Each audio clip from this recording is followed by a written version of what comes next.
नमस्कार दोस्तों, कैसे हैं आप सभी लोग। और हम अपने अभियान में जो हमारा अभियान है कि हम हिमाचल प्रदेश की सारी जो स्कीम्स हैं उन्हें कवर करेंगे और इन्हें जन जन तक पहुंचाएंगे ताकि सभी हिमाचल के वासी उनका फ़ायदा उठा सकें। जैसे कि आप सभी लोग जानते हैं कि स्कीम्स तो हर सरकार की बहुत होती है लेकिन लोगों को पता नहीं होता। बस आपने वीडियो को बहुत शेयर करना है ताकि उन पात्र उम्मीदवार तक ये वीडियोस पहुंचे जिन्हें इन स्कीम्स की ज़रूरत है। तो आज की जो स्कीम है वो है शगुन योजना और कन्यादान योजना। ये दो स्कीम्स है, पहली है शगुन और दूसरी है कन्यादान। दोनों में कुछ फ़र्क भी है और कुछ सिमिलैरिटीज़ भी है, वो हम आगे जानेंगे कि क्या इन दोनों में डिफरेंस है और क्या दोनों में सेम है। तो आइए सबसे पहले शुरू करते हैं शगुन योजना के साथ। तो शगुन योजना और कन्यादान योजना, सबसे पहले तो मैं ये बता दूं, ये है मैरिज ग्रांट है दोनों ही, जो कि सरकार के द्वारा दी जाती है। मतलब जब भी लड़कियों की शादी होती है तो उसमें कुछ ना कुछ खर्चा सरकार अपनी तरफ से भी देती है। तो दोनों इसी से रिलेटेड है और दोनों में थोड़ा सा पैसे का डिफरेंस है। एक में थोड़े कम पैसे है, एक में थोड़े ज़्यादा पैसे हैं। अब देखते हैं किस में कम है और किस में ज़्यादा। तो सबसे पहले जो शगुन योजना है उसकी एलिजिबिलिटी देख लेते हैं। एलिजिबिलिटी यही है कि मतलब जो हिमाचली बोनाफाइड है, जो हिमाचल में रहने वाला है, सिर्फ उसी को ये मिलेगी। दूसरा ये कि वो बीपीएल फैमिली से संबंधित होना चाहिए या पेरेंट्स उसके मतलब अगर मृत्यु हो चुकी है या फिर वो मिल नहीं रहे। कई बार होता है कि आपदा में खो गए या कुछ हो गया तो उन्हीं को ये मिलेगी। तीसरी बात ये है कि 18 साल से ऊपर की लड़कियां हैं, सिर्फ उन्हीं के लिए मिलेगी।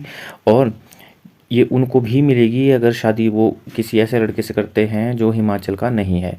तो ये है इसकी ज़रूरी शर्तें जो मैंने आपको बता दी। और इसमें अमाउंट कितना मिलेगा, वो मिलेगा 31,000 रुपये। तो शगुन योजना में मिलेगा 31,000 रुपये अमाउंट, ये आपको ध्यान रखना है। तो इसमें कुछ आगे टर्म्स एंड कंडीशंस भी है।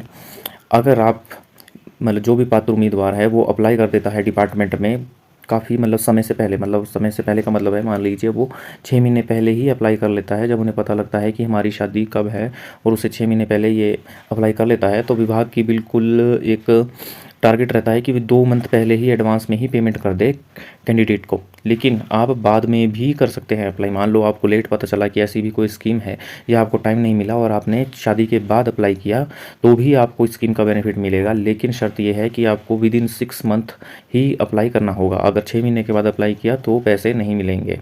तो आपने देख लिया कि 31,000 रुपये का अमाउंट सरकार के द्वारा दिया जाता है और बीपीएल फैमिली होनी चाहिए और उसमें हिमाचली बोनाफाइड होना चाहिए, 18 प्लस से ऊपर लड़की होनी चाहिए।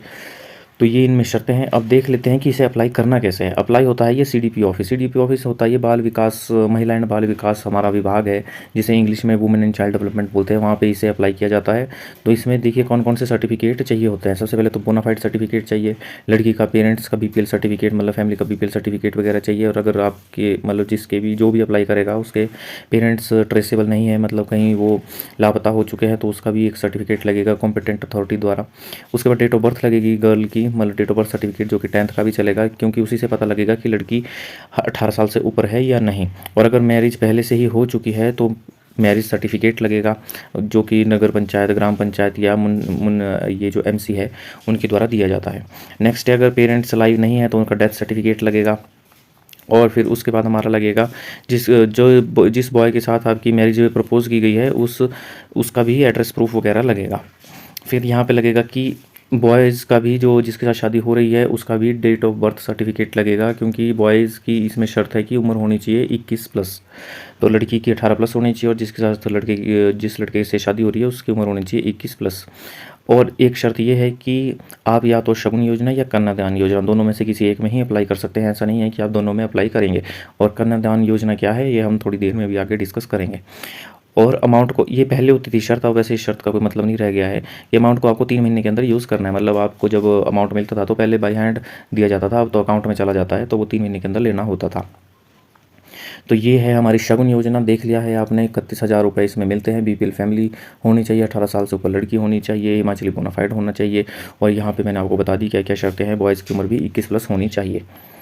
तो अब चलते हैं हम अपनी कन्यादान योजना के ऊपर। कन्यादान योजना भी कुछ सिमिलर ही है, लेकिन इसमें अमाउंट थोड़ा ज़्यादा मिलता है। वो इसलिए मिलता है क्योंकि एलिजिबिलिटी आप चेक कीजिए। एलिजिबिलिटी ये है कि जिनके फादर या तो जीवित नहीं है और जिनके साथ भी लड़की रह रही है उनकी 35,000 से ज़्यादा साल की इनकम नहीं होनी चाहिए।